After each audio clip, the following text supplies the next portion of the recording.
Assalamualaikum warahmatullahi wabarakatuh.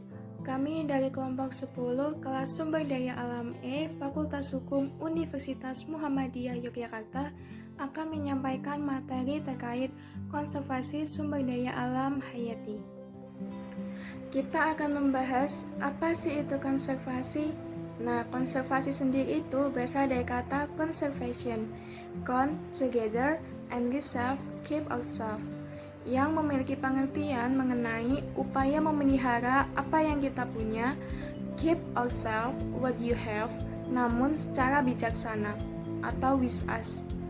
The wise use of nature resources, pemanfaatan sumber daya alam secara bijaksana.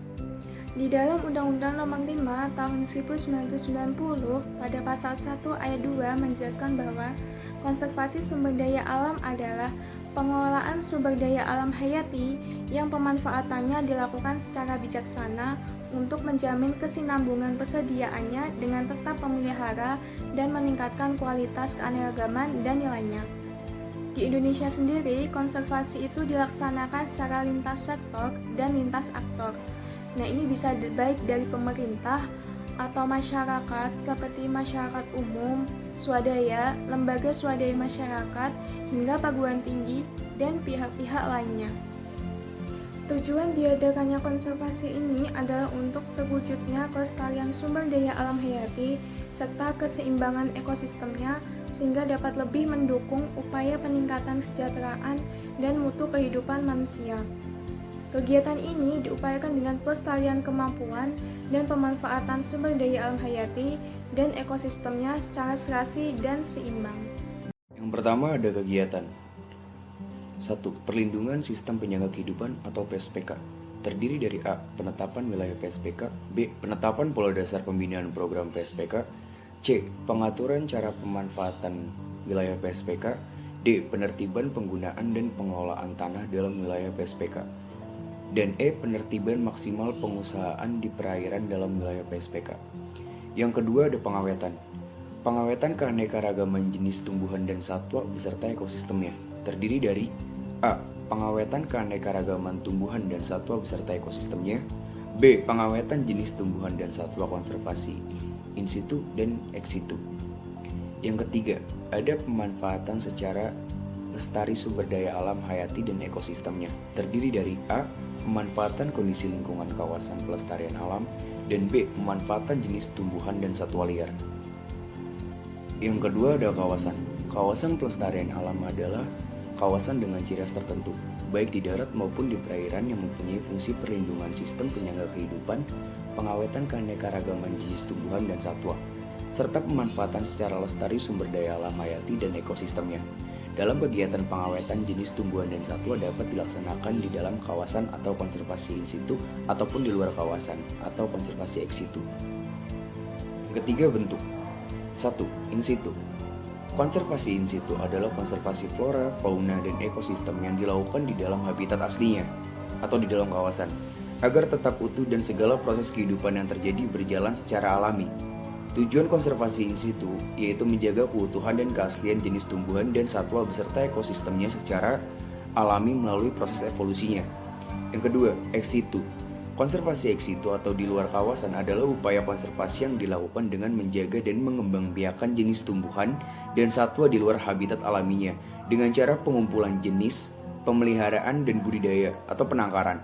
Metode yang digunakan pada bentuk konservasi ini dengan cara memanipulasi objek yang dilestarikan untuk dimanfaatkan dalam upaya pengkayaan jenis, terutama yang hampir mengalami kepunahan dan bersifat unik. Konservasi in situ mencakup cagar alam, hutan lindung, suaka marga satwa, hutan wisata, taman wisata laut, hutan baru, dan yang terakhir, taman nasional. Konservasi in situ dilakukan oleh lembaga konservasi seperti kebun raya, arbitrum, kebun binatang, taman safari, dan tempat penyimpanan benih dan sperma satwa. Hutan konservasi. Hutan konservasi adalah kawasan hutan dengan ciri khas tertentu yang mempunyai fungsi pokok pengawetan keanekaragaman tumbuhan dan satwa serta ekosistemnya. Terdiri dari berikut ini. Yang pertama, kawasan hutan suaka alam adalah hutan dengan ciri khas tertentu yang mempunyai fungsi pokok sebagai kawasan pengawetan keanekaragaman tumbuhan dan satwa serta ekosistemnya, yang juga berfungsi sebagai wilayah sistem penyangga kehidupan. Terus yang kedua, kawasan hutan pelestarian alam adalah hutan dengan ciri khas tertentu yang mempunyai fungsi pokok perlindungan sistem penyangga kehidupan, pengawetan keanekaragaman jenis tumbuhan dan satwa, serta pemanfaatan secara lestari sumber daya alam hayati dan ekosistemnya.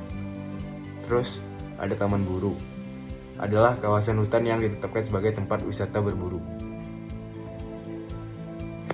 Permasalahan, beberapa permasalahan dalam pelestarian sumber daya alam, seperti kerusakan hutan, kebakaran hutan, pencemaran perairan, matinya habitat fauna, dan masih banyak lainnya.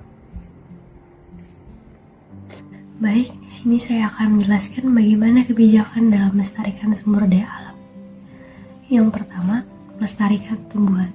Contohnya, melakukan reboisasi dengan cara menanam pohon, menanam tumbuhan di depan rumah, membuat kebun bibit. Yang kedua, pengaturan pola tanam, di mana menyesuaikan waktu tanam dengan musim pada suatu sistem budidaya tanaman. Biasanya disesuaikan dengan pola curah hujan atau ketersediaan air. Yang ketiga, konservasi air seperti adanya program biopori dan membuat sumur resapan. Dan yang terakhir, konservasi ekstambang, yaitu melakukan reklamasi setelah kegiatan dilakukan untuk memperbaiki kondisi lahan setelah penambangan. Perlindungan sumber daya alam di Indonesia. Pada dasarnya, konservasi sumber daya alam hayati di Indonesia diatur dalam Undang-Undang Nomor 5 Tahun 1990 tentang konservasi sumber daya alam hayati dan ekosistemnya. Undang-undang ini merupakan leg spesialis dari Undang-Undang Kehutanan karena Undang-Undang Konservasi mengatur sebagian mengenai hutan dan kawasan hutan yang telah diatur secara umum dalam Undang-Undang Kehutanan. Tindak pidana konservasi sumber daya alam hayati dan ekosistemnya diatur pada Undang-Undang Republik Indonesia Nomor 5 Tahun 1960 Pasal 40 Ayat 1-4. Demikian kiranya yang bisa kami sampaikan atas penjelasan konservasi sumber daya alam hayati. Semoga ilmu yang telah kami sampaikan bermanfaat untuk teman-teman semua. Kurang lebihnya, kami mohon maaf jika ada salah kata yang terucap. Kami ucapkan terima kasih yang sebesar-besarnya. Wassalamualaikum warahmatullahi wabarakatuh.